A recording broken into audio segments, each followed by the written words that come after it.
ब्रह्मानन्दं परमसुखदं केवलं ज्ञानमूर्तिं द्वन्द्वातीतं गगनसदृशं तत्त्वमस्यादिलक्ष्यम् एकं नित्यं विमलमचलं सर्वधी साक्षिभूतं भावातीतं त्रिगुणरहितं सद्गुरुं तं नमामि। सच्चिदानन्दरूपाय शिष्यसन्तापहारिणे अखण्डानन्दबोधाय शिष्यसन्तापहारिणे सच्चिदानन्दरूपाय तस्मै श्रीगुरवे नमः। देवी प्रपन्नार्तिहरे प्रसीद प्रसीद मातर्जगतोऽखिलस्य प्रसीद विश्वेश्वरि पाहि विश्वं त्वमीश्वरी देवी चराचरस्य ब्रह्मा मुरारी स्त्रिपुरान्तकारी भानुशशि भूमिसुतो बुधस्य गुरो च शुक्राशनिराहुकेतवा सर्वे ग्रहा शान्तिकरा भवन्तु। शङ्करं शङ्कराचार्यं केशवं बादरायणं सूत्रभाष्यकृतौ वन्दे भगवन्तं पुनः पुनः। मनोजवं मारुततुल्यवेगं जितेन्द्रियं बुद्धिमतां वरिष्ठं वातात्मजं वानरयूथमुख्यं श्रीरामदूतं शरणं प्रपद्ये। देवी प्रपन्नार्तिहरे प्रसीद प्रसीद मातर्जगतोऽखिलस्य प्रसीद विश्वेश्वरि पाहि विश्वं त्वमीश्वरी देवी चराचरस्य। व्यासो वाच।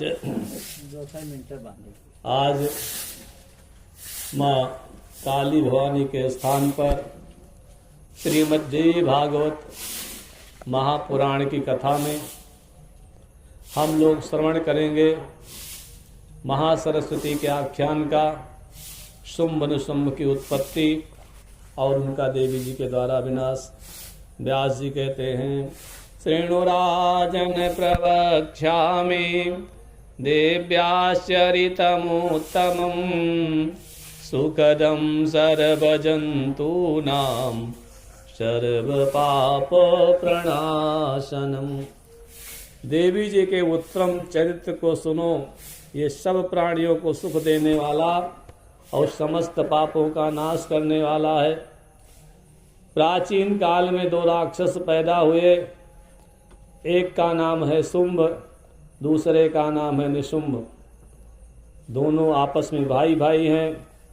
उन्होंने बहुत सारे सैनिकों को इकट्ठा किया, वरदान प्राप्त किया, देवताओं को दुख देने लगे।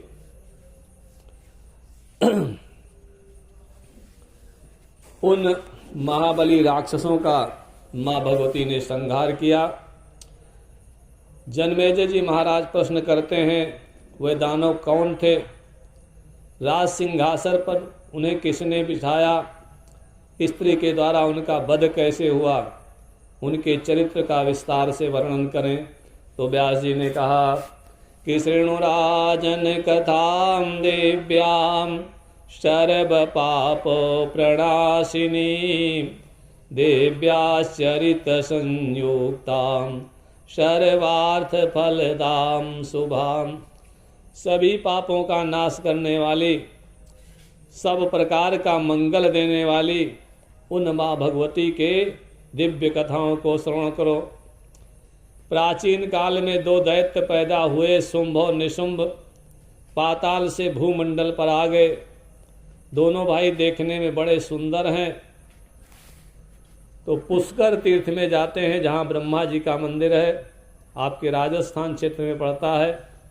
वहाँ गए, पुष्कर तीर्थ में स्नान करते हैं और अन्न जल का परित्याग करके कठोर तपस्या प्रारंभ कर दी। कहते हैं वह शुंभ निशुंभ एक ही स्थान पर 10,000 वर्षों तक बैठे रहे, तपस्या करते रहे, मंत्र का जप करते रहे।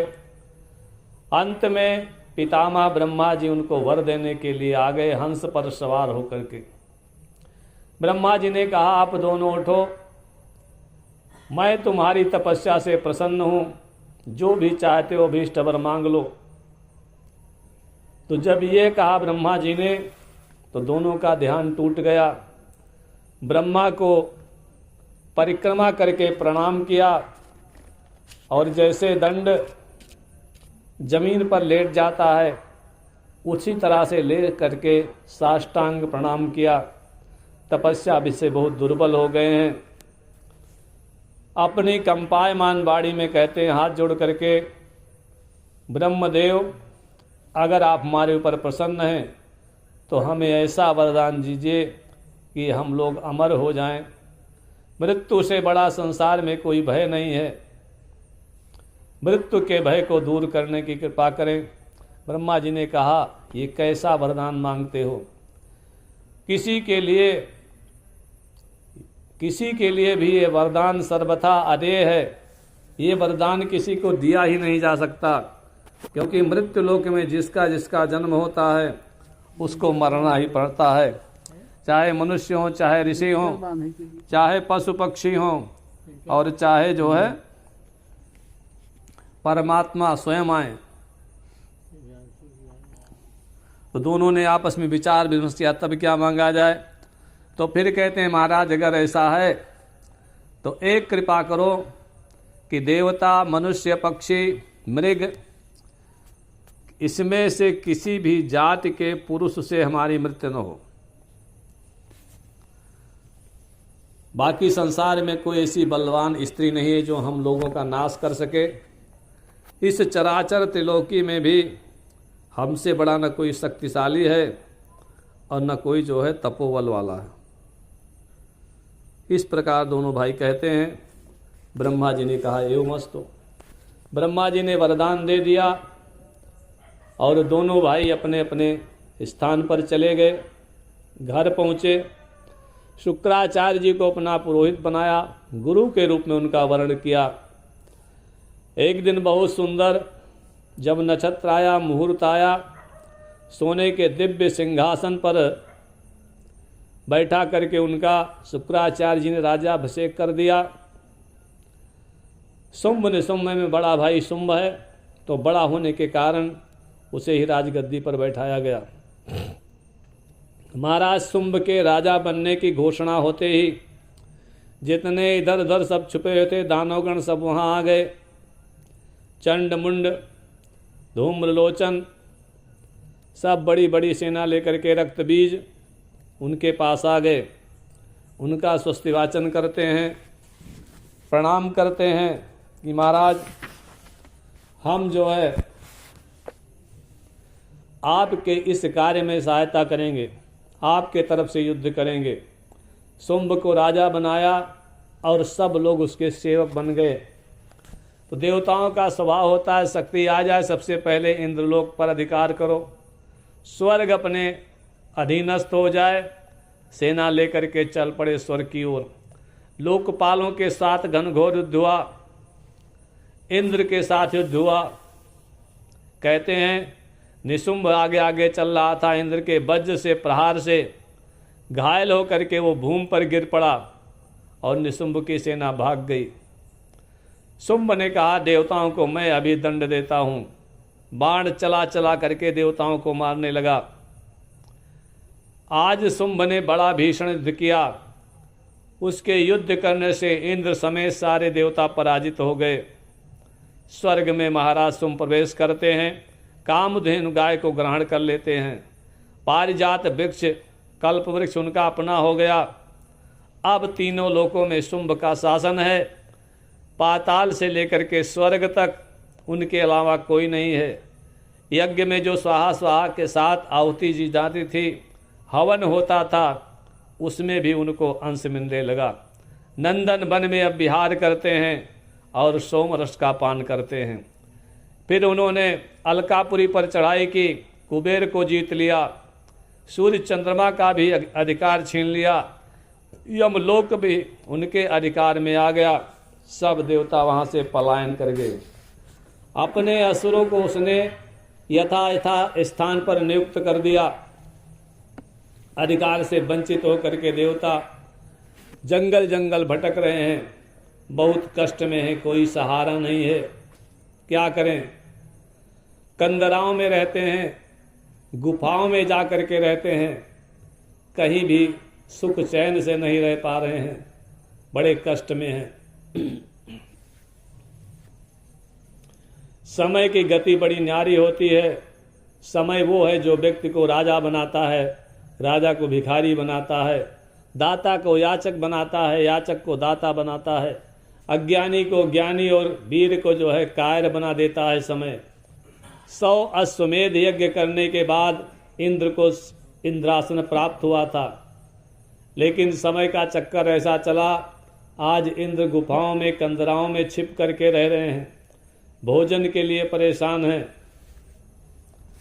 ये समय का चक्कर ही है कि भगवान विष्णु को कुकर सूकर की योनि में जन्म लेना पड़ा, भोलेनाथ को कपाली बनना पड़ा।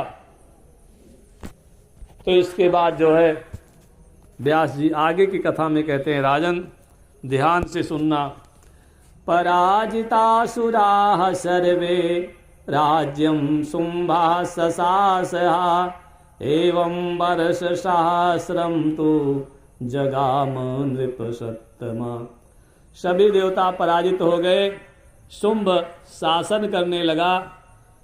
होते करते 1000 वर्ष बीत गए, देवता बड़ी दुखी हैं, समाधान कोई हो नहीं रहा है। बृहस्पति के पास गए, गुरु देवता को प्रणाम किया। कहते हैं महाराज आप ही हमें कोई हमारे कष्टों के निवारण का उपाय बताइए, कोई यज्ञ अनुष्ठान बताइए तो हम लोग करें, आप हमसे कराए, जिससे कि हमारे शत्रु का विनाश हो और हम लोग अपने राज्य को निष्कंटक जो है भोगें। बृहस्पति ने कहा, सर्वे मंत्राश्च वेदोक्ता दैवाधीन फलाश्च ये। सर्वे मंत्राश्च वेदोक्ता दैवाधीन फलाश्च ते न स्वतंत्राः सुराधीशा तथैकांत फल प्रदा। व्यास जी कहते हैं जो वेदों में मंत्र बताए गए हैं, मंत्र भी प्रारब्ध के अनुसार फल देते हैं, स्वतंत्र नहीं है। हक देखिए, कोई थोड़ा सा जब तब पूजा पाठ करता है उसका बड़ा कल्याण हो जाता है, कोई दिन भर पूजा ही करता रहता है उसके कष्ट और बढ़ जाते हैं। यह प्रारब्ध के अनुसार है। आगे बृहस्पति जी ने कहा कि मंत्राणाम देवतायोयम ते तुह दुखैक भाजनम जातास्म काल योगेन किम करोमि प्रसाधनम।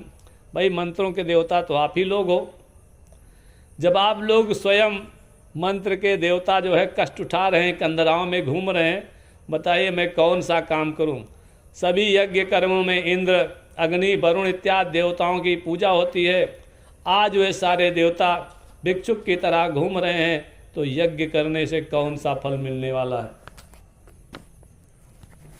सबसे बलवान होता है दैव, समय से बड़ा कोई बलवान नहीं है। समय के फेर में आदमी पड़ते हैं, व्यक्ति पड़ता है, नाना प्रकार के कष्ट भोगता है। एक बात याद आ गई, बृहस्पति जी ने कहा पूर्व काल में जब महिषासुर का माँ भगवती ने वध किया था, आप लोगों ने बड़ी प्रार्थना की थी, तो उन्होंने वरदान दिया था कि जब भी आप लोगों के ऊपर संकट आएगा, आपत्तियां आएंगी, दुख आएगा आप मुझे याद करना, मैं आपकी बड़ी से बड़ी विपत्तियों का नाश कर दूंगी। तो आप लोग उनकी याद करो। बृहस्पति की बात को मान करके देवगण चल पड़े कैलाश पर्वत की उस तलाटी की ओर जहाँ माँ भगवती को उन्होंने विदाई की थी। वहाँ पहुँच करके स्तुति करना प्रारंभ कर दिया। नमो देवी विश्वेश्वरी प्राणनाथे सदानंद रूपे सुरानंदने ते। नमो दानवांत प्रदे मानवानां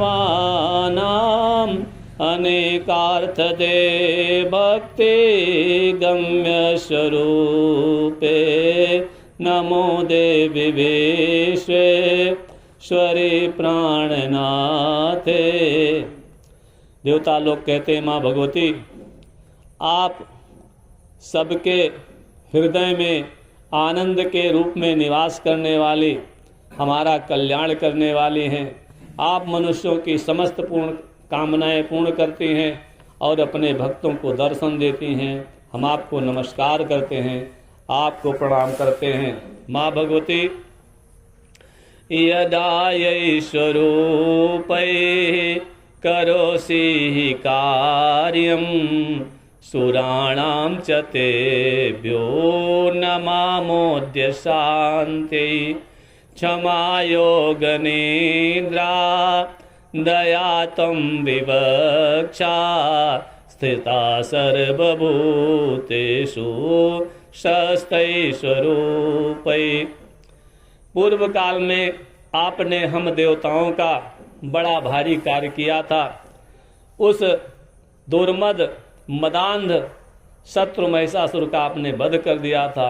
देवी आपकी हम देवताओं पर सर्वदा कृपा रहती है। आपकी दया तो जग प्रसिद्ध है, पुराणों और वेदों में उसका वर्णन किया गया है। क्योंकि आप माँ हैं, माँ अपने बच्चे का हर तरह से ही कल्याण करती हैं। अजाह सृष्टि करता मुकुंदो वितायम हरो नासकृद वै पुराणे प्रसिद्धा। न किं तत्प्रसूतास्त्रयस्ते युगादौ त्वमेवासि सर्वस्य तेनैव माता। हे माँ भगवती, ब्रह्मा जी सृष्टि करने वाले हैं, विष्णु पालन करने वाले हैं और शिव संहारकर्ता के रूप में प्रसिद्ध हैं। किंतु क्या वह तीनों देवता आपसे शक्ति नहीं प्राप्त करते हैं? युग के प्रारंभ में तो आप ही रहती हैं, इसलिए आप ही सबकी माता हैं। और पूर्व काल में इन देवताओं ने आपकी बड़ी उपासना की थी, तो आपने अपनी समस्त शक्तियां जो है इन्हें प्रदान कर दी थी। इस प्रकार से स्तुति करी, माताजी प्रसन्न हो गई। दिव्य रूप धारण करके माँ भगवती प्रकट हुई और कहने लगी, वो भो सुरवराह कात्र भवद्भिः स्तूयते वृषं किमर्थं ब्रूतवाह कार्यं चिंताविष्टाः कृताः पुनः। देवी ने कहा, देवताओं मेरी इतनी प्रार्थना आप लोग क्यों कर रहे हो? इतने कातर होकर के क्यों पुकार रहे हो? आप लोगों का मुख मंडल कुम्हलाया हुआ है, क्या बात है? कुछ हमसे बताओ। तो देवताओं ने कहा, माँ भगवती हम दैत्यों के द्वारा सताए हुए हैं। 1 वर्ष से गुफाओं में कंदराओं में घूम रहे हैं।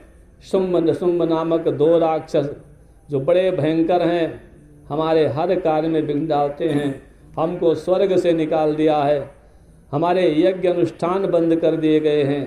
हम किसी तरह से जीवित हैं, हम आपकी शरण में आए हैं। आप हमारी रक्षा करें, हमारी रक्षा करें, हमारी रक्षा करें। इस प्रकार से जब कहा तो माँ भगवती को थोड़ा क्रोध आया।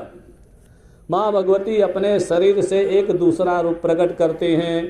पार्वत्यास्तु शरीराद वै निःसृता चाम्बिका यदा कौशिकीति समस्तेषु ततो लोकेषु पठ्यते। उन माँ भगवती पार्वती के विग्रह कोश से एक देवी प्रकट हुई, उनका नाम है अंबिका। आगे चल करके वो कौशिकी के नाम से विख्यात हुई। पार्वती के शरीर से जब वो कौशिकी मैया निकल करके बाहर आई तो पार्वती का शरीर जो है दुबला पतला हो गया, काले रंग की बन गई, इसलिए वो काली के नाम से विख्यात हुई। बोले काली मैया की जय। वो काली मैया कैसे हैं? काले वर्ण की हैं, महाभयंकर दिखाई दे रही हैं और भक्तों का मनोरथ पूर्ण करने वाले हैं। आगे चल को कालरात्रि मैया के नाम से विख्यात हुई। अंबिका मैया जो प्रकट हुई थी, जो गोरी थी, वो मुस्कुराई, देवताओं से बोली आप लोग चिंता न करें, मैं आपके शत्रुओं का वध अवश्य करूँगी, शुंभ निशुंभ को मार करके तुम्हारे कष्ट को दूर करूँगी। कालिका का हाथ अपने हाथ में पकड़ा। आज वो माँ भगवती कौशिकी सिंह पर बैठी, कालिका का हाथ पकड़ करके शत्रु के नगर की ओर चल पड़ती हैं। सागतो पवने तस्या सागतो पवने तस्था वंबिका कालिकान्विता जगावत कलम तत्र जगन्मोहन मोहनम। अब क्या हुआ? काली मैया और अंबिका मैया कौशिकी जी पहुंच गईं शुंभ निशुंभ के नगर के बाहर, उपवन में, जंगल में। वहाँ पहुंच करके सुंदर स्वरों में गीत गाने लगी। इतना बढ़िया गीत गाते हैं कि जंगल के जितने पशु पक्षी हैं, जानवर हैं, वो वहाँ आकर के माँ भगवती को घेर लिए और उनका गीत सुनने लगे। वो गीत चल रहा है, गायन हो रहा है। उसी समय शुंभ निशुंभ के दो दैत्य, जिनका नाम है चंड और मुंड, बड़े भयंकर दानव हैं, घूमते उधर से निकले। उन्होंने देखा कि वो जो दिव्य स्वरूप वाली माँ भगवती अंबिका है, आंखें बंद करके मस्त होकर के गा रही है, और जो काली मैया हैं सामने बैठ करके उस गीत को सुन रही हैं। ऐसे इस दिव्य जोड़ी को देख करके आश्चर्य में पड़ गए। भाग करके अपने राजा शुंभ के पास गए, प्रणाम किया और बोले महाराज, आज तो हमने बड़ा विचित्र देखा। क्या देखा? तो राजन हिमालयात् कामम कामिनी काममोहिनी संप्राप्ता सिंहमारूढ़ा सर्वलक्षण संयुता। महाराज, एक हिमालय से आई हुई सुंदरी को हमने देखा, वह सिंह पर सवार है, सारे सब शुभ लक्षणों से युक्त है। ऐसी स्त्री को हमने आज तक न तो स्वर्ग में देखा, ना गंधर्व में लोक में देखा, ना पाताल में देखा, और ना धरती पर ही ऐसी सुंदरी न कहीं देखी गई न सुनी गई। महाराज, जब वो गाती है, उसके गीत को सुन करके सब लोग मुग्ध हो जाते हैं। जंगल के जानवर पशु पक्षी उसके पास आकर के बैठ करके गीत सुनते हैं। महाराज, हम तो आपसे ये बताने आए हैं कि आप पता लगाएं किसकी पुत्री है और यहाँ क्यों आई है। हमारा विचार तो है कि महाराज, अगर उसका विवाह आपके साथ आ जाए तो फिर क्या कहना, वो तो हमारी रानी बनने के लायक है। इस प्रकार से जब चंडमुंड ने कहा कि महाराज, आपके पास कमी क्या है? आपके पास इंद्र का ऐरावत हाथी है, उच्चय सर्वा नाम का घोड़ा है, कल्प वृक्ष नाम का वृक्ष है, और सारे जितने दिव्य दिव्य वस्तुएं सब आपके पास हैं। अब वही एक कमी है, आपके विवाह का भी समय चल रहा है, तो जो है आप उसको ला करके अपने साथ विवाह कर लीजिए, रानी बना डालिए। व्यास जी ने कहा, जब चंडमुंड ने मीठे मीठे शब्दों में यह बात कही, शुंभ मुस्कुराने लगा। उसके बगल में एक राक्षस बैठा था, उसका नाम था सुग्रीव। सुग्रीव से कहा कि आप मेरे दूत बन के चले जाओ और जिस तरह से भी बने ये काम बनाओ, क्योंकि तुम बातचीत में जो है बड़े बाचाल हो, चालाक नीति के ज्ञाता हो, इसलिए आप जाओ। तो सुग्रीव जल्दी जल्दी उधर चलते हैं। नज़दीक पहुंच के देखा कि वो सुंदर मुख वाली स्त्री सिंह पर सवार है। उस सिंह वाहिनी माँ भगवती को उसने प्रणाम किया और बोला, बरो रुत्रिद साराते शुंभा सर्वांग सुंदरा त्रैलोक्याधिपति सूरा सर्वजिद राजते नृपा। देवी, देवताओं के शत्रु हमारे स्वामी त्रैलोक्य के महाराज शुंभ बड़े सुंदर हैं और बड़े पराक्रमी हैं। सबको उन्होंने जीत लिया है। आज उनके सामने कोई युद्ध में खड़ा होने वाला नहीं है।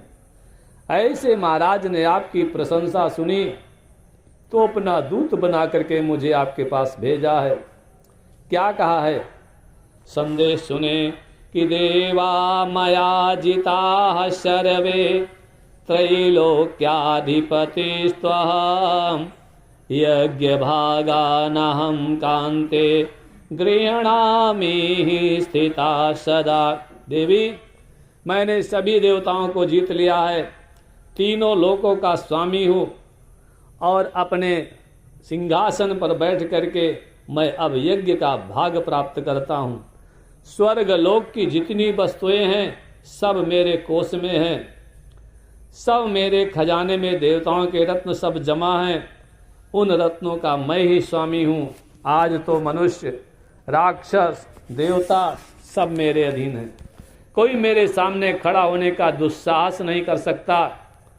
तो मैं चाहता हूँ कि आप मेरे निमंत्रण को स्वीकार करो, हमारे राज्य में पधारो और त्रैलोक की सुंदरी, तुम त्रैलोक्य की महारानी बन जाओ मेरे साथ विवाह करके। ऐसा संदेश कहा। भगवती मुस्कुराने लगी और बहुत मीठे स्वर में बोलती। क्या बोलती हैं माँ भगवती? जानाम्यहं निशुंभं चा शुंभं चाति बलं नृपं जेतारं सर्वदेवानां अंतारं चैव विदुषां राशिं सर्वगुणानां च भोक्तारं सर्वसंपदां। देवी ने कहा, मैं शुंभ निशुंभ दोनों को जानती हूँ। उन्होंने देवताओं को जीता है, शत्रुओं का संहार कर डाला है, गुणों के खान हैं, संपत्तियों का भोग करने वाले हैं, 32 लक्षणों से युक्त हैं, कामदेव के समान सुंदर हैं। तो ये सब मैं जानती हूँ, तभी तो मैं उनका दर्शन करने के लिए यहाँ आई हूँ। जैसे रत्न अपनी शोभा को बढ़ाने के लिए सोने के पास जाता है, पत्थर का महत्व जब है जब किसी सोने की अंगूठी में जड़वा करके हाथ में पहना जाए, वैसे ही मैं भी अपने पति को खोज करने के लिए दूर से यहाँ आई हूँ। तो माँ भगवती ने कहा, दूत तुम जाओ और शुंभ के कान में जा करके एकांत रूप में मेरी बात को कहना। क्या कहना? कि हे राजन, बलवानों में सबसे बली, सुंदरों में अति सुंदर, दानी, पराक्रमी, देवताओं को जीतने वाले, अपने शक्ति के द्वारा सुख भोगने वाले मैं आपको पति बनाना चाहती हूँ। निश्चित ही आप इसके लायक हैं। तो आपके नगर में मैं भी आपको ढूंढते हुए आई हूँ, लेकिन मेरे विवाह में कुछ शर्त है। कौन सा शर्त है? जब बचपना था, मैं अपने सखियों के साथ खेल रही थी, तो बातचीत में मैंने एक प्रतिज्ञा कर ली थी कि यो मां जयति संग्रामे यो मे दर्पं व्यपोहति यो मे प्रतिबलो लोके शमे भरता भविष्यति। जो मुझे संग्राम में जीत लेगा, यानी कि जो मुझसे ज़्यादा बल रखने वाला होगा, पराक्रम रखने वाला होगा, उसी को मैं अपना पति बनाऊंगी अरे जब मैंने ऐसे कहा तो मेरी सखियां सब जोर जोर से हंसने लगी। उन्होंने कहा तुमने ऐसी गलत प्रतिज्ञा क्यों कर ली? तो महाराज अब गलती तो हो गई, आप मेरी प्रतिज्ञा पूर्ण करें और मैं आपकी कामना पूर्ण कर दूंगी। दूत को बड़ा आश्चर्य हुआ। उसने कहा देवी तुम कुछ जानती हो? तुम क्या कह रही हो? इस तीनों लोक में ऐसा कोई नहीं जो हमारे महाराज शुंभ के सामने ठहर सके। तुम कोमल शरीर वाली, दुबली पतली, उसके साथ कैसे युद्ध करोगी? हमारे महाराज तो आपकी प्रशंसा कर रहे हैं, आपको अपनी पट रानी बनाना चाहते हैं। देवी ने कहा तुम तो ठीक कहते हो। घायल की गति घायल जाने। हमारे महाराज शुंभ निशुंभ दोनों बड़े बलवान हैं। वह समझते हैं कि बल का महत्व क्या होता है। और जो मैंने तो प्रतिज्ञा ही कर ली है कि सौंदर्य के बल पर, सुंदरता के बल पर मेरा कोई पति नहीं बन पाएगा। जो मुझे अपने से बल से जीत करके मुझे अपनी दासी बनाएगा, उसी के साथ मैं विवाह करूंगी। और मैं यहाँ भीख मांगने के लिए नहीं आई हूँ, लड़ने के लिए आई हूँ। अपने स्वामी से बोल देना अगर समर्थ हैं तो मेरे साथ युद्ध करें, अन्यथा पाताल को भाग जाएं। ऐसा जब माँ भगवती ने कहा, दूत को और आश्चर्य हुआ, ये तो बड़ा टेढ़ा बोलती है। लौट गया, महाराजा शुंभ को प्रणाम किया और थोड़ा बात को उसने घुमा करके कहा, जिससे महाराज को ज़्यादा क्रोध न आए।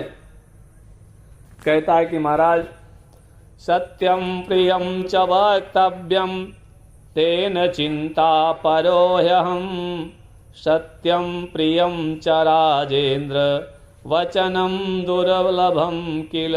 महाराज सत्य बोलना चाहिए लेकिन अप्रिय नहीं बोलना चाहिए। जो दूत अप्रिय बोलते हैं उनके ऊपर राजा लोग कुपित हो जाते हैं। लेकिन महाराज मैं क्या करूं? मैं तो ऐसे धर्म संकट में फंसा हूं कि उस स्त्री ने जो संदेश दिया है आपको कैसे मैं सुनाऊं। शुंभ ने कहा सुनाओ सुनाओ, निर्भय हो जाओ, कोई चिंता नहीं है। देखें क्या कहती है वो युवती। उसने तो कुछ अच्छा ही कहा होगा।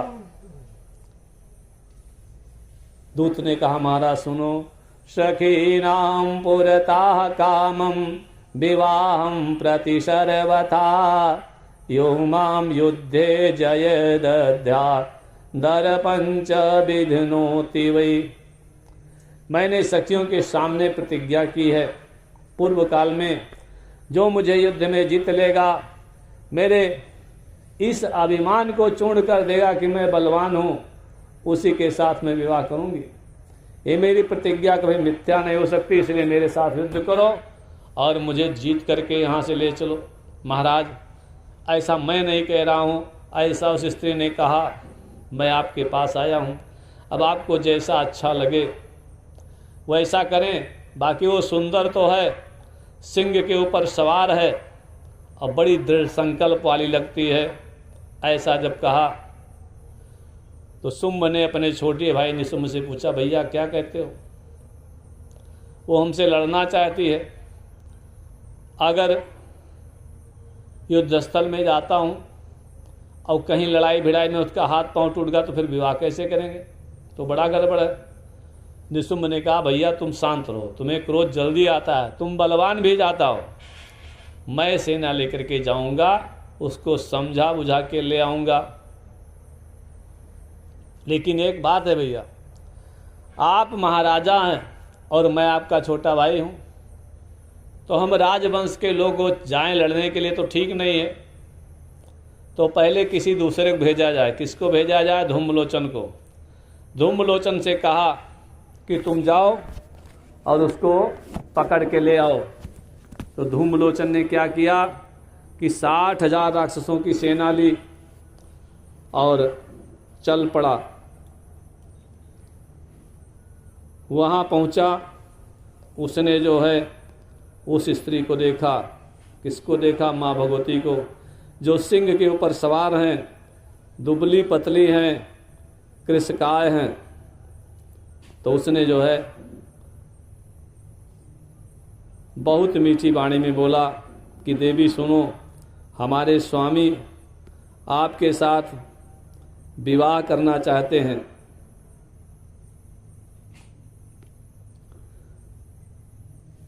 महाराज ने जो है हमको सेना हमारे साथ जरूर भेजी है, लेकिन लड़ने के लिए नहीं भेजा है। एक शांति दूत के रूप में मैं आपके पास आया हूँ। जो मैं कह रहा हूँ उसको सुनो। अपना व्यर्थ प्रतिज्ञा को त्याग दो और चल करके हमारे जो है स्वामी के साथ विवाह करो। बहुत आनंद में रहोगी। हमारे स्वामी तीनों लोकों के स्वामी हैं। वो जो अभी एक दूत आया था ना, उसने आपसे क्या कहा क्या नहीं कहा वो सारा मतिमंद जा करके उसने कहा कि वो कहते हैं मेरे साथ युद्ध करो, और मैं जानता हूँ तुम ऐसी बात कह नहीं सकती, क्योंकि मेरे स्वामी जो है त्रैलोक्य में अपनी सुंदरता के लिए, अपने न्याय के लिए, अपनी नीति के लिए प्रसिद्ध हैं, और तुम बड़ी चतुर हो। मेरी बात मानो और चलो महाराज से विवाह करके आनंद प्राप्त करो। व्यास जी ने कहा इतना संदेश सुना करके अब धूम्रलोचन जो है चुप हो गया। भगवती काली हंसने लगी। हंस करके कहती हैं, दूत तू तो पूरे जोकर जैसे लग रहे हो, नटों जैसी बात करते हो और मीठा बोल बोल करके पता नहीं क्या कहना चाहते हो।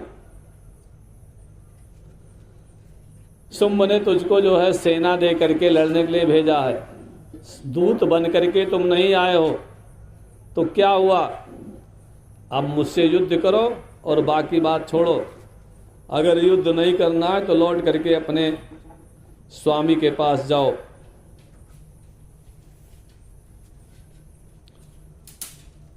और उनसे कहना कि मेरे साथ युद्ध करें। कहते हैं जब कालिका ने ऐसा कहा, धूम्रलोचन की आंखें क्रोध से लाल लाल हो गई। कहता कि अभी तुम्हारे सिंह को मार डालूंगा और तुमको घसीट के करके जो है ले करके जाऊंगा। तुम ये मत समझना कि तुम बच जाओगी। कालिका ने कहा, मंदबुद्धि, जिनके अंदर शक्ति होती है, सामर्थ्य होती है और मिथ्या प्रलाप नहीं करते हैं। वीरों का धर्म जो है किस्सा कहानी सुनाना नहीं है। हथियार चलाना, अस्त्र चलाओ तो जो है अस्त्र शस्त्र चलने लगे, युद्ध होने लगा। धूम्रलोचन को बड़ा क्रोध आ रहा है। आज तक उससे किसी ने ऐसी बात नहीं की थी। बाण चला चला करके माँ भगवती को मारना चाहता है, लेकिन एक भी बाण वहां तक पहुंचता नहीं। पहले मैया काट देती हैं। मैया ने उसके बाणों को समाप्त किया और उसके बाद उसके धनुष को काट डाला, रथ और सारथी को मार डाला। अब वो अकेला जो है पैदल ही युद्ध करने के लिए एक परिघ उठाया, देवी के रथ के पास पहुंच गया। कहती, यदि कुरूपा, लाल नेत्रों वाली, मैं तुम्हें भी मार डालता हूं। कालिका पर जैसे वो परिघ चलाने को तैयार हुआ तो हमारी काली मैया जोर से कहा, ऐसा हुंकार किया कि जल करके भस्म हो गया। बाकी राक्षस सब बचाओ बचाओ बचाओ चिल्लाते भाग गए। आकाश मंडल से देवता माँ भगवती पर फूल बरसाने लगे हैं, शंख बजाने लगे हैं, धुंधवी बज रही है। ध्वनि पहुंच गई, शुंभ के पास आवाज पहुंची। उसने देखा बहुत से दैत्य भाग करके आ रहे हैं। किसी का हाथ कटा है, किसी का पैर टूटा है, किसी का सिर फूटा है, कोई एकदम लाल रंग से खून के द्वारा रंग गया है। कुछ सचेत थे, उसने पूछा क्या हुआ? उन्होंने कहा, महाराज सारी सेना मार डाली गई, धूम्रलोचन को भस्म कर दिया गया। ये सब किसने किया? अरे वो जो काली काली है ना, उसने किया। बड़ी भयंकर है। और ये शंख कौन बजा रहा है? वो सिंह पर सवार अंबिका शंख बजा रही है। महाराज उस देवी का सिंह भी बड़ा पराक्रमी है। बहुत सारे सैनिकों को उसने मार डाला। और जैसे धूम्रलोचन मारा गया, आकाश से देवता लोग बहुत प्रसन्न होकर के फूल बरसा रहे हैं। महाराज हम लोगों को तो लगता है कि हम जीत नहीं पाएंगे। आप फिर से विचार कर लीजिए।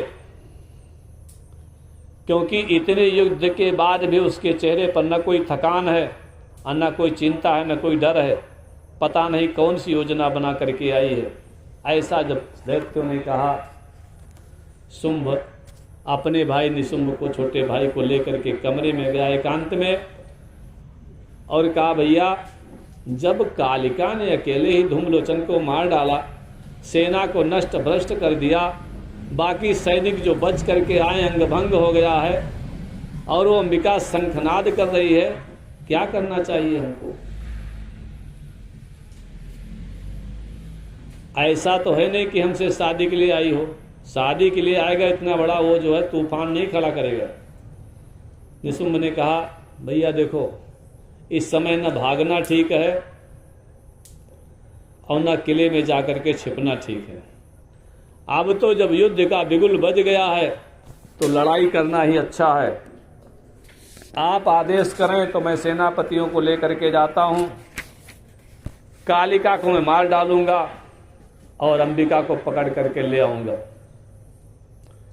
निशुंभ जब तैयार हो गया तो शुंभ ने कहा, भैया ठहरो, बहुत लोग लड़ने वाले हैं, आप मेरे अति प्रिय हो, पहले चंडमुंड को भेजते हैं।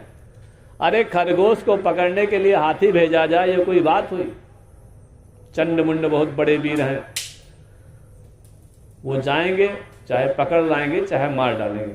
चंडमुंड को बुलाया गया और उनसे कहा गया कि आप लोग जाइए, उस कालिका को तो लाने की कोई आवश्यकता नहीं है, उसको मार डालना, लेकिन जो अंबिका है, गोरी वाली है, सिंह वाहिनी है, उसको पकड़ के लाना, उसके साथ विवाह करेंगे। बड़े घमंड से चंडमुंड चल पड़े सेना लेकर के और कहाँ पहुँच गए? उस पहाड़ के पास पहुँच गए। उन्होंने जा करके माँ भगवती को देखा, वह वहाँ सिंह पर चढ़ी हुई भक्तों का मोद बढ़ाती थी और शरत चंद्र की शोभा को अपने छवि से शर्माती थी।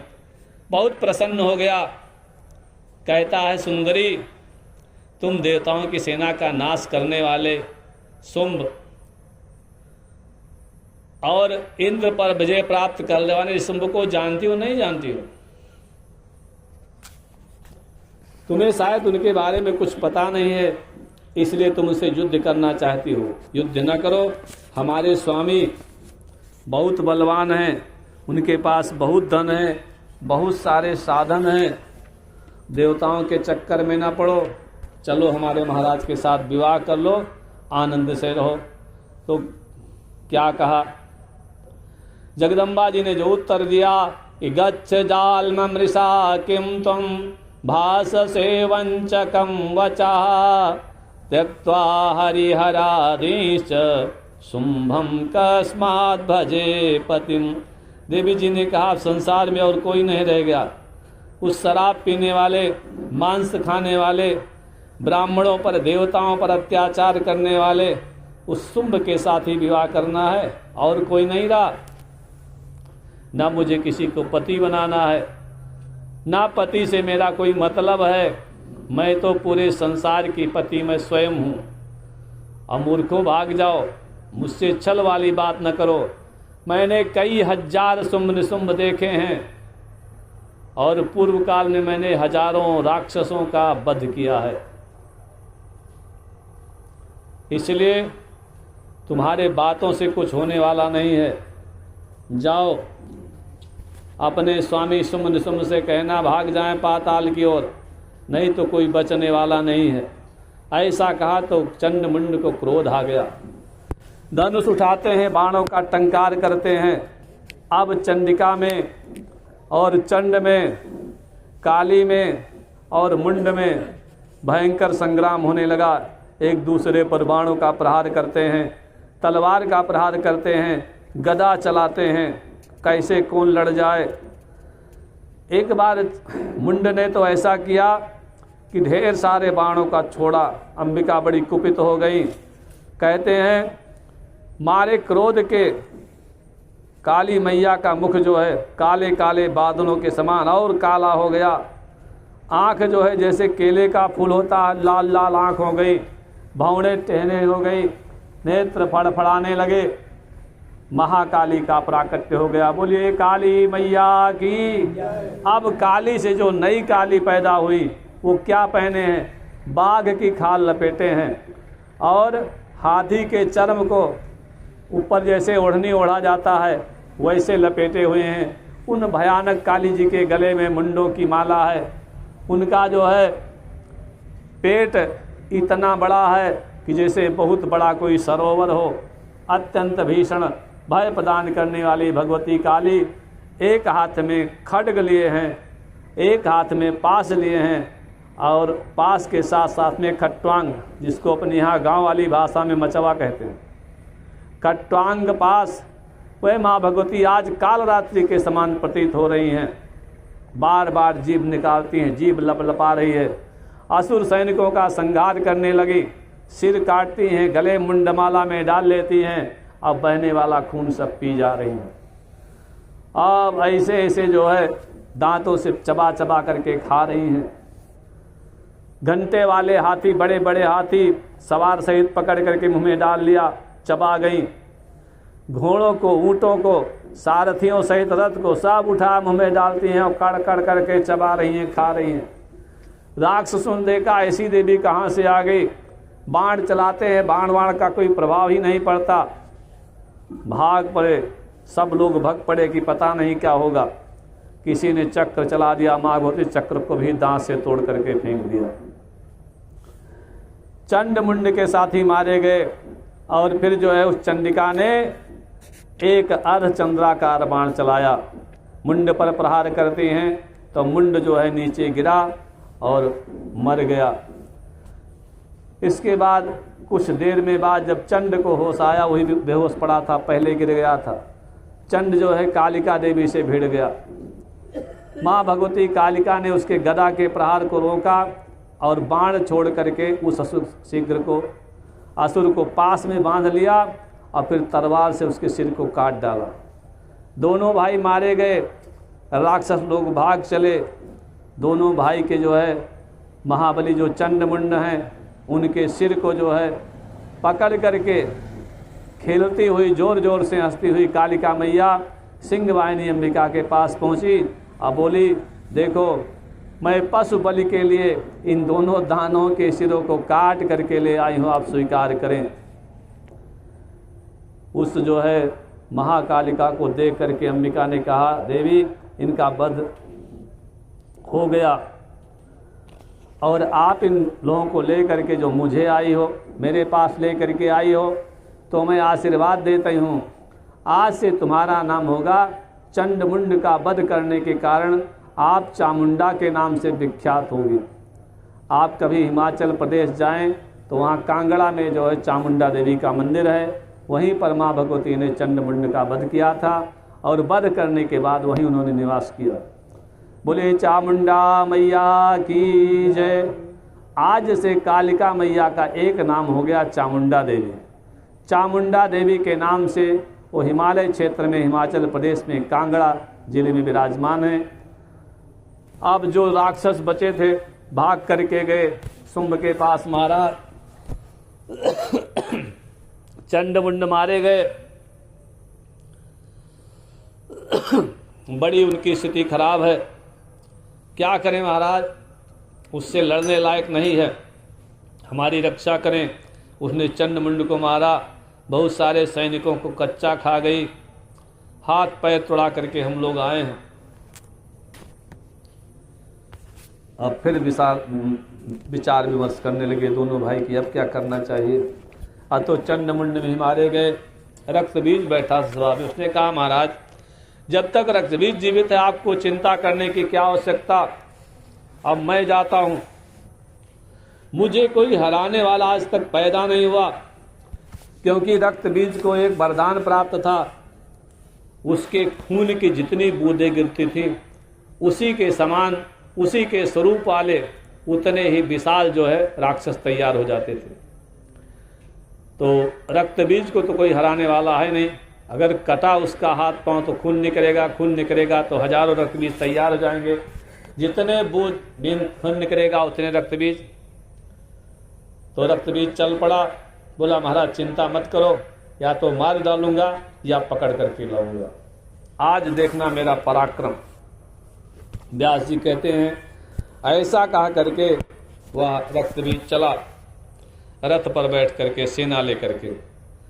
रक्त बीज को आता हुआ देख करके देवी जी ने शंख ध्वनि की। शंख ध्वनि से देवता प्रसन्न हो गए और राक्षसों के जो है जी में जो है हलचल मच गई, घबरा गए, डर गए। रक्त बीज ने कहा ऐसे मैंने शंख बहुत सुने हैं, तुम क्या समझती हो, शंख बजा बजा के मुझे डराती हो? क्या मैं धूम्रलोचन हूँ? क्या मैं चंडमुंड हूँ तुमसे डर जाऊंगा? अरे मेरा नाम रक्त बीज है, आज मेरा पराक्रम देखना, पता लगेगा कि दैत्य होते कैसे हैं। एक बात मैं आपसे कहना चाहता हूं, किसी के बहकावे में आकर के कोई काम नहीं करना चाहिए। अगर तुम्हें अपने जीवन से प्रेम है, दीर्घायु चाहती हो, सुख शांति चाहती हो, तो हमारे महाराज सुम से विवाह कर लो, और नहीं तो फिर बाद में मुझे दोष मत देना। ऐसा जब वो कहने लगा, कह करके शांत हुआ, तो चामुंडा देवी और कालिका देवी, अंबिका साहब जोर जोर से हंसने लगी। अब तो 3-3 देवियां वहां विराजमान हैं। जब हंसी मां भगवती की बंद हुई तब उन्होंने कहा तुम ठीक कह रहे हो, तुमसे पहले जितने लोग यहाँ आए सब लोग कुछ ना कुछ हम सबको ज्ञान ही दे करके गए हैं। यही करके जाते हैं कि विवाह कर लो, विवाह कर लो। विवाह नहीं हुआ, किसी मंदिर का प्रसाद होगा, जब चाहो तब बांट दो। अरे तुम सुम्र की आज्ञा से आए हो तो युद्ध करो, या भाग करके अपने स्वामी को लेकर के पाताल लोक चले जाओ। क्रोध आ गया, रक्त बीज को बाण चलाने लगा। उधर से रक्त बीज बाण चलाता है, इधर से माँ भगवती बात चलाती है। कहते हैं भगवती ने इतने बाण चलाए कि रक्त बीज रथ पर मूर्छित हो गया। रक्त बीज गिरा, सारे सैनिक चिल्लाने लगे हम मर गए, मारे गए। ये खबर पहुंची शुंभ तक कि रक्त बीज जो है रथ में गिर करके मूर्छित हो गया। तो शुंभ ने सेना को सजाई, चलो हम उसकी मदद के लिए चलते हैं। कहते हैं शुंभ के आदेश देने पर सारी सेना जो है देवी के संग्राम स्थल के लिए चल पड़ी। वह सेना को जब आते देखा तो मां भगवती जोर जोर से घंटा नाद करने लगी, धनुष का टंकार करने लगी।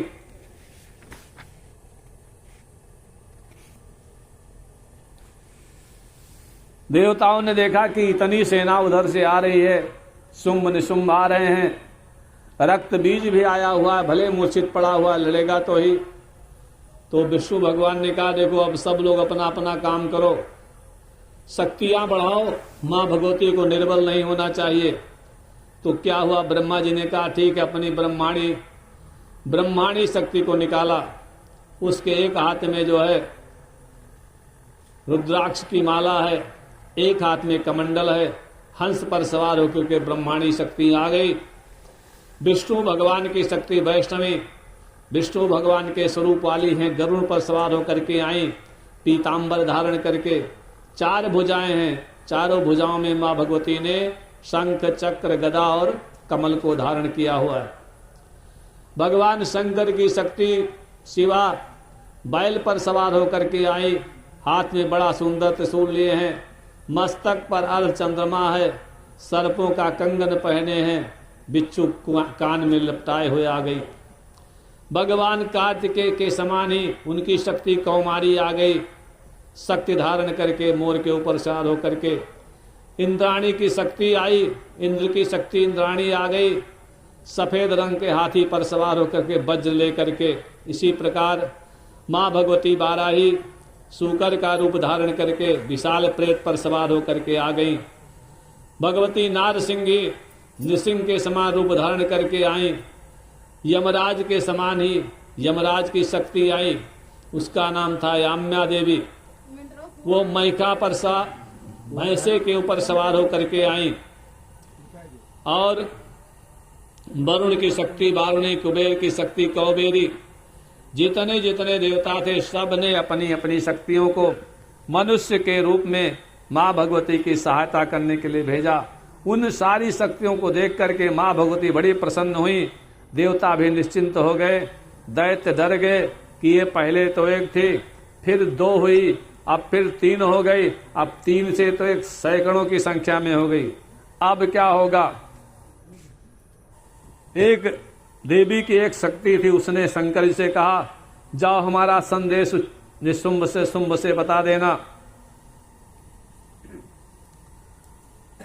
तो शिव जी को दूत बना करके भेजा,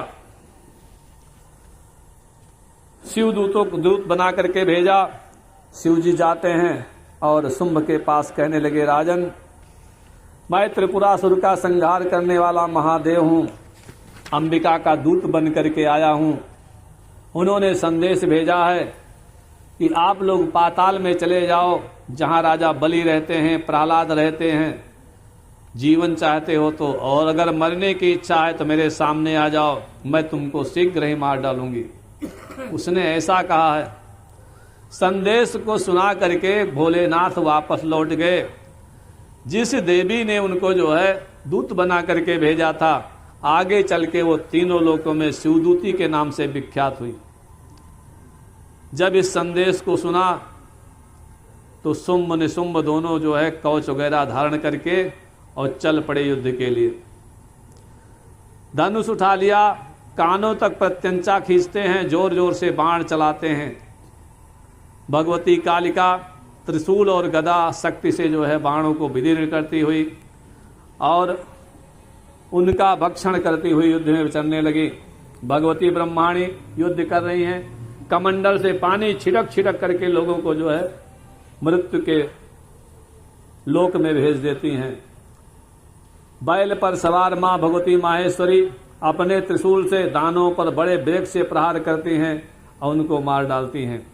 भगवती वैष्णवी गदा और चक्र के प्रहार से दानवों को मारती हैं, उनका सिर काट डालती हैं। इंद्र की शक्ति इंद्राणी ऐरावत हाथी की सूंड से मार मार करके दैत्यों को फिर अपने वज्र के प्रहार से भूतल पर गिरा देती हैं।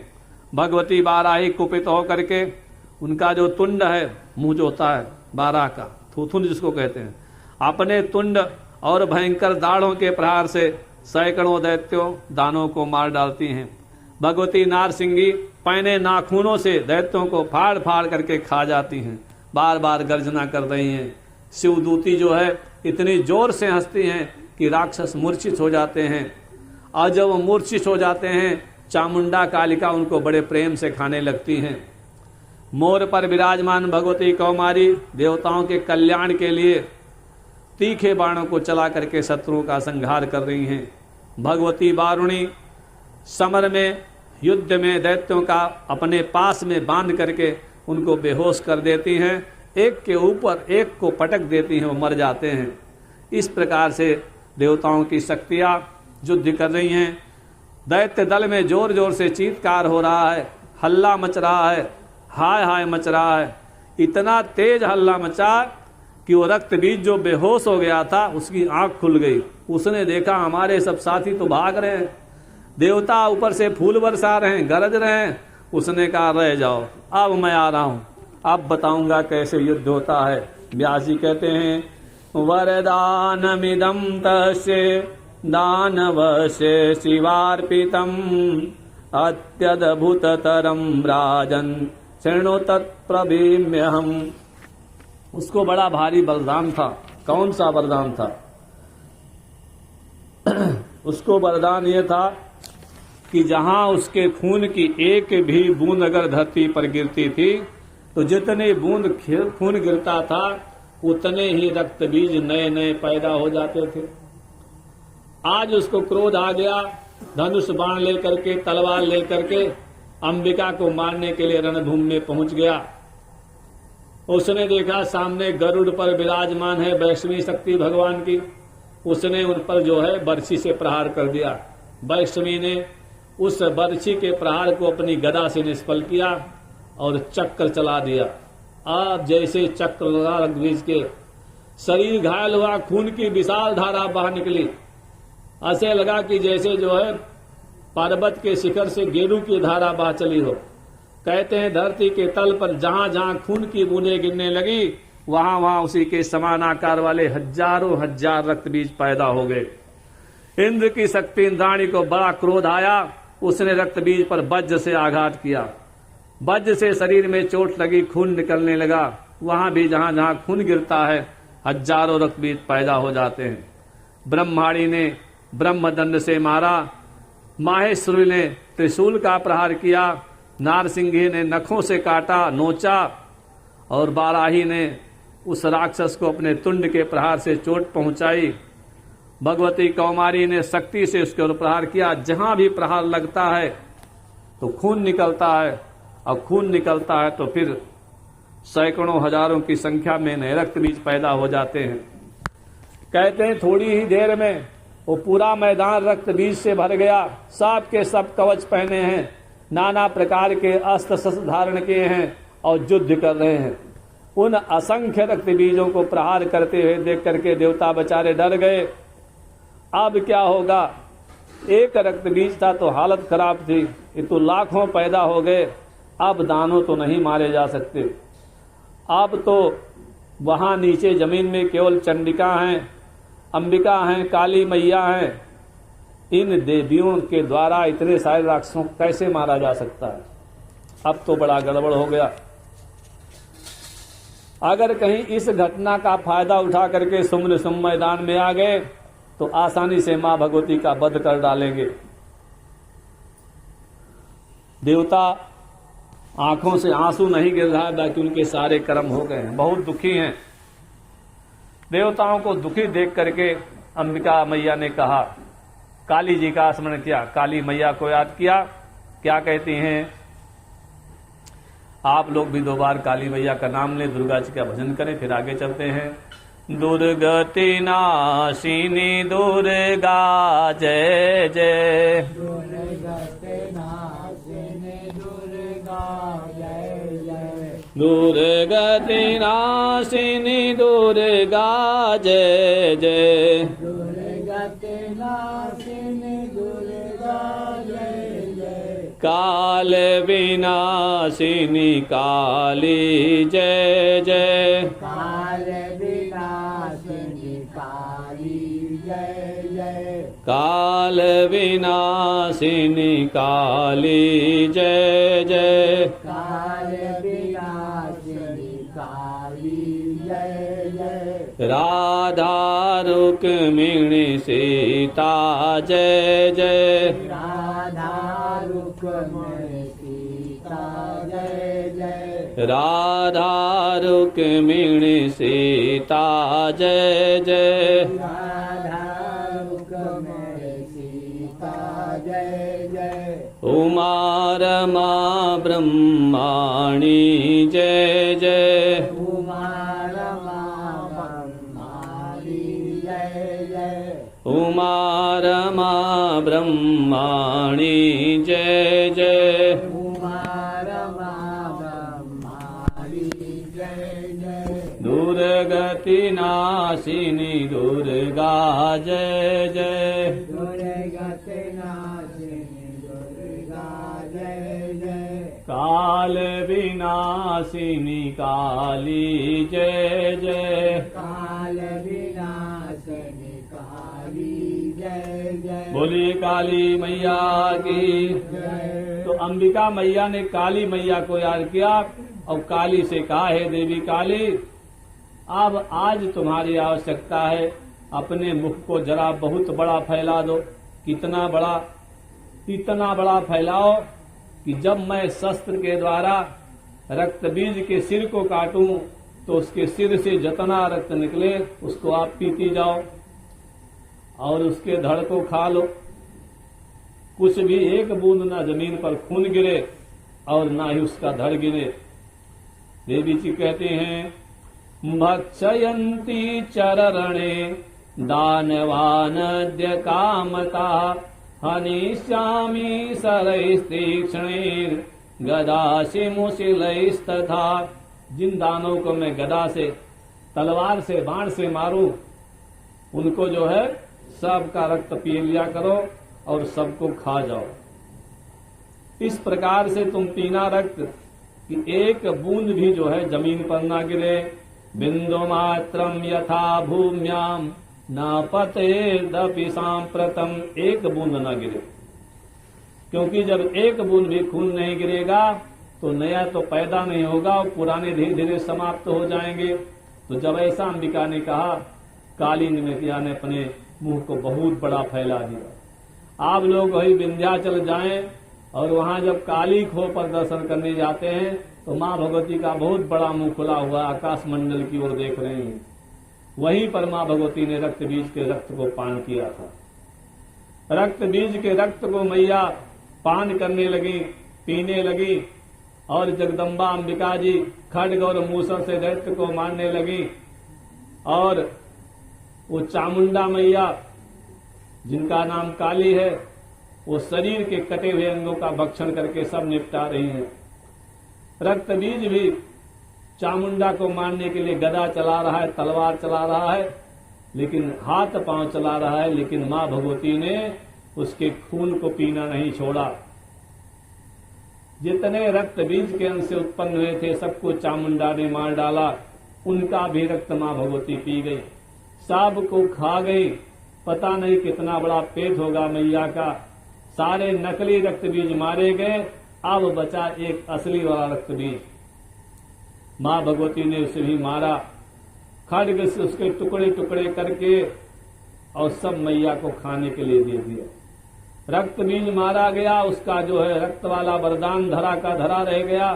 जब रक्त ही भूमि पर नहीं गिरेगा तो कहां से रक्त बीज पैदा होंगे। राक्षस हारते कांपते भागते डरते डरते बचाओ बचाओ कहते महाराजा शुंभ के पास पहुंच गए।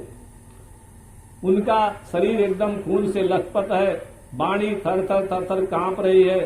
बोले महाराज, उस अंबिका ने रक्त बीज को मार डाला और चामुंडा जो काली है ना, उनके शरीर से निकला हुआ सारा खून पी गई। और जो दानव थे, राक्षस थे, उनको सिंह ने मार डाला और जो बचा उसको सब काली मैया साफ कर गई। अब वहां कोई लड़ने भिड़ने वाला नहीं, सब मैदान साफ है। हम लोग तो महाराज 10-5 बज के आपको कुछ खबर सुनाने के लिए, नहीं हम भी मारे जाते, उसको कोई मार नहीं सकता। महाराज पहले तो वो अकेली थी अंबिका, उसकी सहायिका काली, अरे अब तो वहां देवियों का ढेर लगा हुआ है। अब तो उनका वाहन सिंह भी राक्षसों को मार डाल रहा है।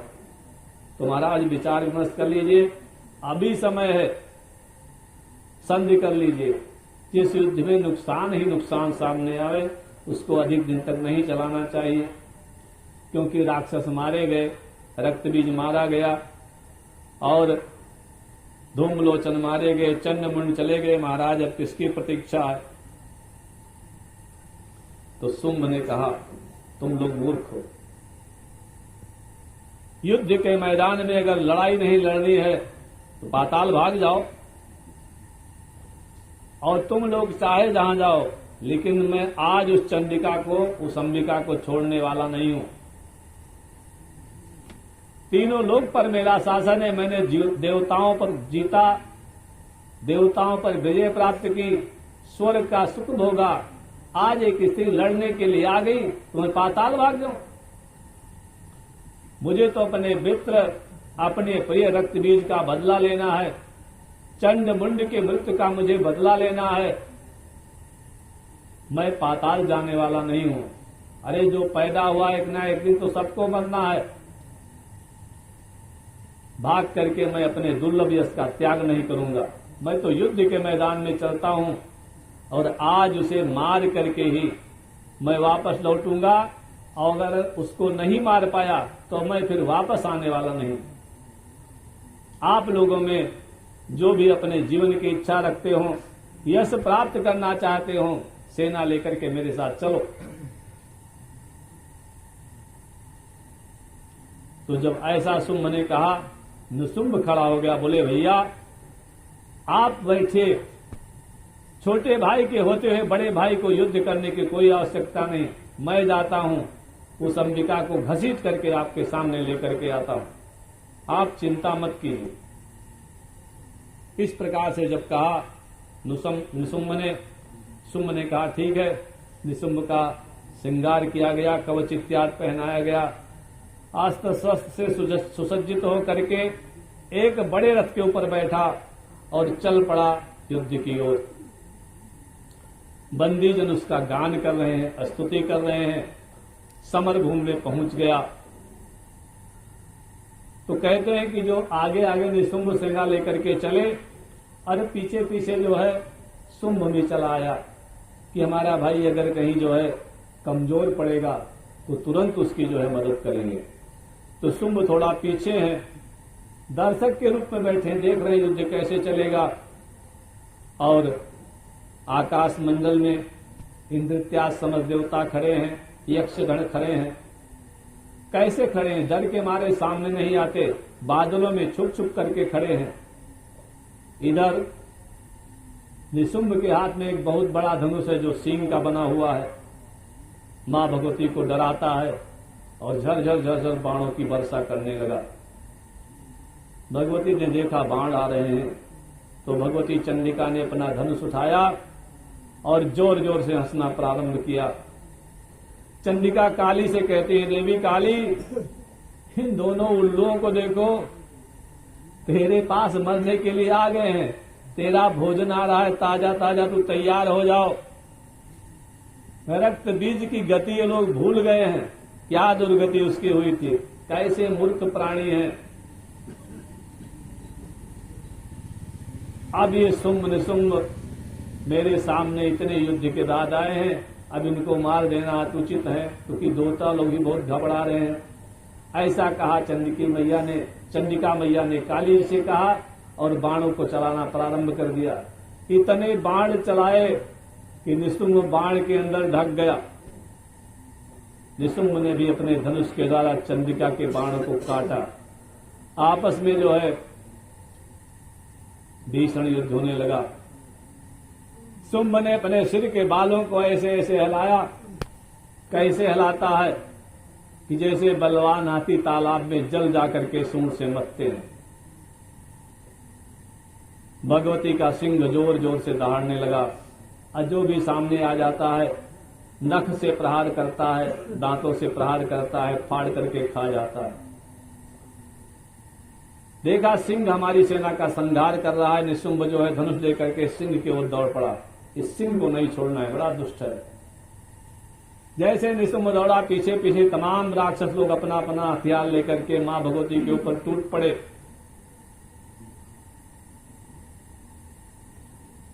मां भगवती की बड़ी विचित्र स्थिति है, जैसे किसी की निगाह पड़ती है। शरीर तो पूरा बहुत सुंदर है लेकिन आंखें लाल लाल हैं, मारे क्रोध के। निशुंभ आया था तो कहने के लिए कहेंगे भैया से विवाह कर लो, लेकिन आंखों में जब आंखें मिली तो दिमाग खराब हो गया। ये तो शरीर से सुंदर है लेकिन आंखों से तो बड़ी खतरनाक है। कुछ कह नहीं पाया लेकिन मां भगवती बोल पड़ी। अंबिका ने कहा, दानो, किसी को अपने जीवन की इच्छा है तो अपना अपना आयुध ही छोड़ो, भाग जाओ पाताल में या समुद्र में अथवा गुफाओं कंदराओं में जा करके छुप जाओ, और नहीं तो मेरे बाणों के प्रहार से मारे जाओगे। आज जो भी यहां से भागेंगे मैं उन पर प्रहार नहीं करूंगी। ये कहा। निशुंभ को बड़ा घमंड था, उसने अपना खड्ग उठाया, अष्टचंद्र नामक ढाल को लेकर के बड़े वेग से दौड़ा, सिंह के मस्तक पर खड्ग का प्रहार किया और उसके बाद दूसरा प्रहार मां भगवती के ऊपर किया। भगवती ने गदा लगा दी, तलवार का प्रहार रुक गया और परश से उसके कंधे पर वार किया।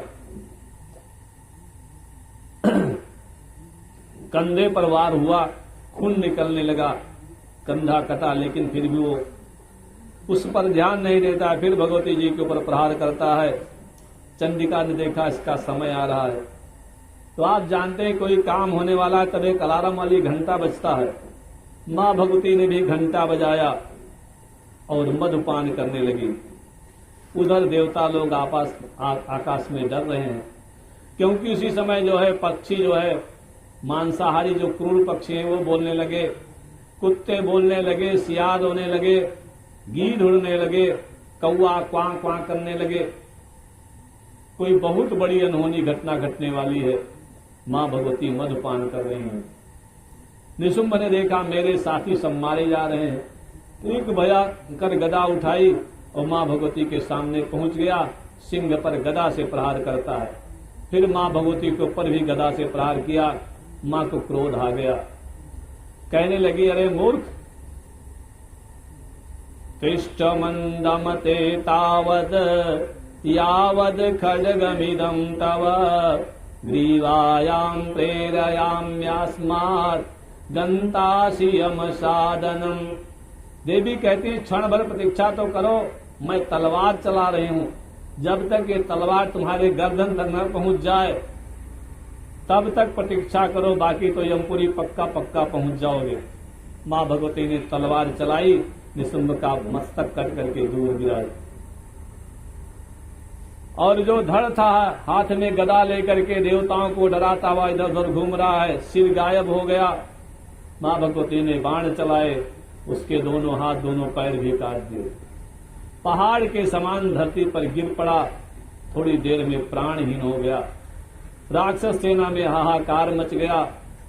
चोट खाए सैनिक भाग करके अपने स्वामी शुंभ के पास पहुंच गए। बोले, महाराज। शुंभ ने कहा, मेरे भाई निशुंभ कहाँ है? विजयी होकर के लौटे हैं। बोले, महाराज अब कुछ पूछ लो मत। विजयी होकर के क्या कहें, मृत होकर के क्या कहें, वो तो खंड खंड होकर के रणभूमि में पड़े हुए हैं। उस स्त्री ने आपके भाई के कई खंड कर डाले, तमाम दानों को मार डाला।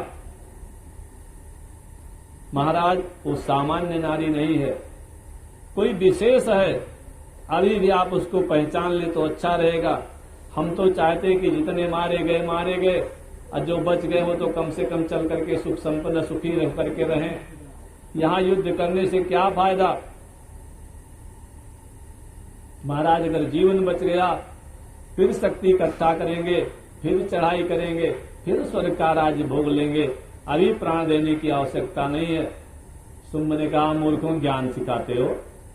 जालमा किं ब्रूत दुर्वाच्यम कृत्वा जीवितमोत्सहे निहते सचिवान भ्रातृन् निर्लज्जो विचरामि किम। अरे तुम लोग मुझे जो है टेढ़े टेढ़े वचन बोल रहे हो। तुम्हारी बात को मान करके मैं अपने जीवन की रक्षा क्यों करूं? अपने बंधु बांधवों का मैंने वध करा दिया, सेनापति मारे गए, मेरा प्रिय अनुज मारा गया, और मैं लज्जाहीन होकर के संसार में विचरण करूं, जीवित रहूं? ऐसा नहीं हो सकता है। जो कुछ होता है संसार में होता रहे, काल जो भी करना है कर ले, मुझे चाहे मरना ही क्यों ना पड़े, लेकिन मैं अपने भाई के मृत्यु का बदला ले करके रहूंगा, चाहे जो हो जाए। मैं अब पीछे हटने वाला नहीं हूं। इस संसार में कोई बहुत दिनों तक रहने वाला नहीं है। मेरा रथ तैयार करो, मेरे सैनिकों को तैयार करो। आज जो भी होने वाला है हो जाएगा, मैं पीछे हटने वाला नहीं हूं। रथ पर बैठा, सैनिकों को लिया, चल पड़ा उस हिमालय की तलाटी की ओर जहां मां भगवती विराजमान है। उसके पीछे पीछे हाथी, घोड़े, रथ, पैदल तमाम प्रकार की सेनाएं चल पड़ी। चतुरंगिणी सेना चल पड़ी। पर्वत के पास पहुंचा, दर्शन कर लिया मां भगवती का। इतना बढ़िया बढ़िया आभूषण पहने हैं, वस्त्र धारण किए हैं, जितने स्त्री में शुभ लक्षण बताए गए सबसे संपन्न है। देवता, यक्ष, किन्नर, नाग, गंधर्व आकाश में खड़े होकर के उनकी स्तुति कर रहे हैं। कोई मंदार का फूल चढ़ा करके पूजा कर रहा है, कोई घंटा बजा रहा है, कोई शंख के द्वारा मां भगवती की स्तुति कर रहा है। ऐसा दृश्य देख करके तो शुंभ का भी हृदय डोल गया। सोच रहा है इसके साथ विवाह हो जाए तो कितना अच्छा रहेगा। ऐसी स्त्री तो संसार में दुर्लभ है। कौन सा उपाय करूं, किस बुद्धि का प्रयोग करूं कि मेरे पीछे पीछे चल पड़े। मुझे तो कोई मंत्र तंत्र वशीकरण भी नहीं आता है। युद्ध भूमि को छोड़ करके पाताल लोक जाना भी ठीक नहीं है। अब क्या करें?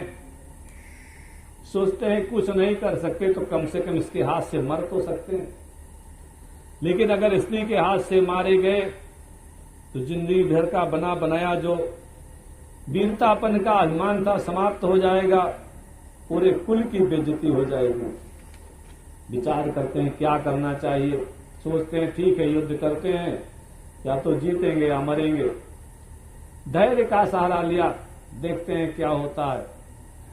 बोल पड़ा, देवयोद्य स्वकांतेद्य वृथायं ते परिश्रमः मूर्खासि किल नारीणां नायं धर्मः कदाचन।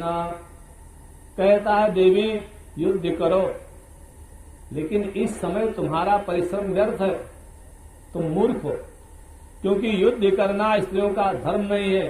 अरे स्त्रियों के पास तो बड़े बड़े आयुध हैं, आपके तो नेत्र ही बाण हैं, आपके भौं ही आपके धनुष हैं, आपके जितने हाव भाव हैं सब आपके शस्त्र हैं। और जो हम जैसे रस को जानने वाले पुरुष हैं, हम ही तो आपके लक्ष्य हैं। इसके लिए धनुष बाण चलाने की क्या आवश्यकता है? तुम्हारा मधुर मधुर बोलना ही मेरे लिए मीठे जार का काम करता है, नाना प्रकार की बात करता है। आप ये सब छोड़ो, आपकी शोभा राजमहल में है, यहाँ इस कंटक